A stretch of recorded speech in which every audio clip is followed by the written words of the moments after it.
Recently in Tucson, Arizona, students stormed a school board meeting, chained themselves, and disrupted the meeting generally. And they were to vote about the Mexican American studies in schools. Right now, it is equated to American history. And they were making some changes, and the students disrupted the meeting, chained themselves to the security guard, to the members, and so on, so they couldn't go through the vote. Now, I'm not sure how Arizona views this or other places like Paris and London and so on, but we're living in a time of lawlessness.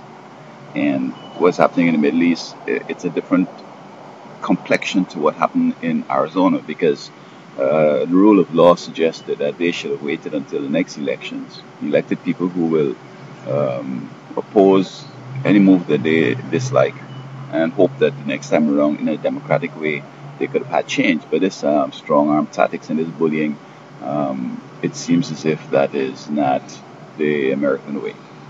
Now, I showed folks that what's happening in the Middle East, where people have a different view to the government and so on, and they storm the place and picket and carry and burn down and destroy and everything, and some people seem to be happy about it.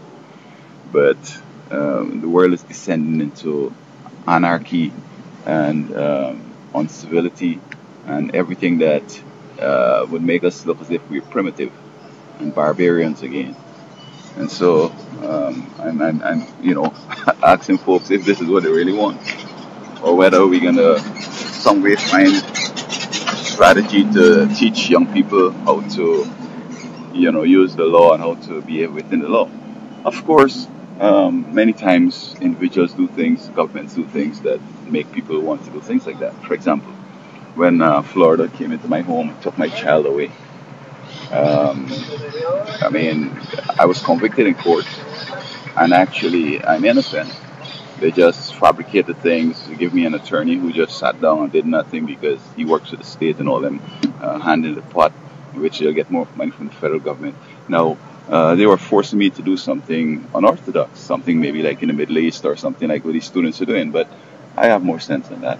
Of course, others could do things, but if I had tried that, they would have locked me up in a mental institution and say, or come and shoot me up and say, we've neutralized the threat.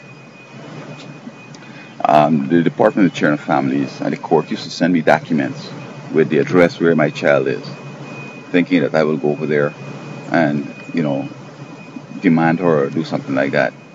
In fact, they used to bring her to the meetings where we had our little visit with her, and she's in bad shape, old clothes with some scarf, tie her pants up, and very filthy pampers.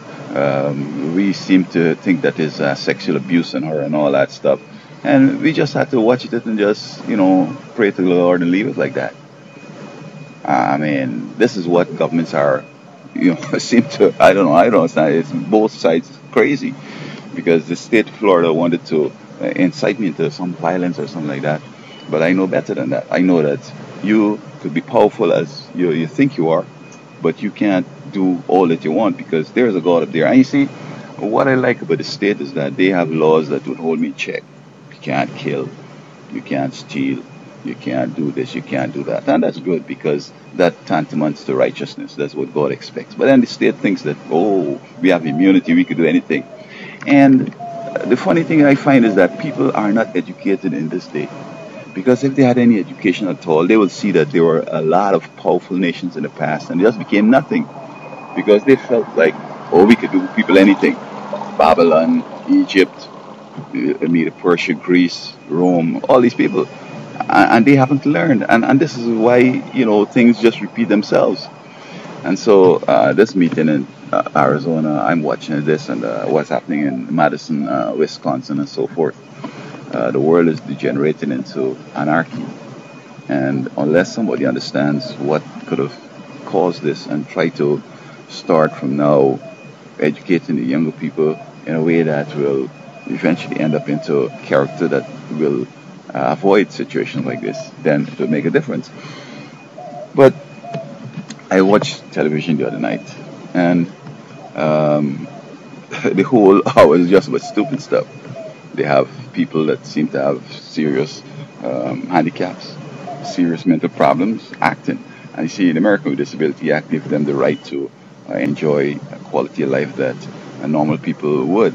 And I'm not getting to that right now, but the people who are dominating the culture today and who are the significant others and the ones who are sort of germinating new cultural norms and mores and folkways are the crazies.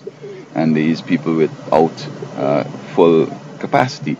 So that those of us who are normal and have full capacities, we are becoming as they retards.